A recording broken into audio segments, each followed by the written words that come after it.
關鍵動作就是一段動作裡最重要的幾個瞬間。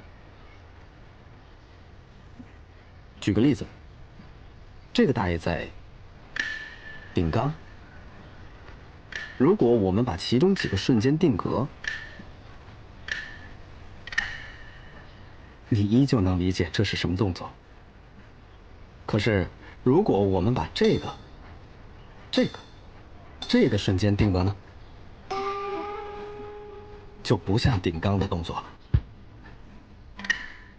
因為這幾個瞬間才是頂缸的關鍵動作，它包含了動作的起點、終點、轉折點，決定了動作的目的、範圍、力度、方向。而這幾個是動作過程中的過渡畫面，它們在繪制流程中被分為2步进行，合體構成一段完整的动畫。不同的年齡、不同的身份、不同的物种，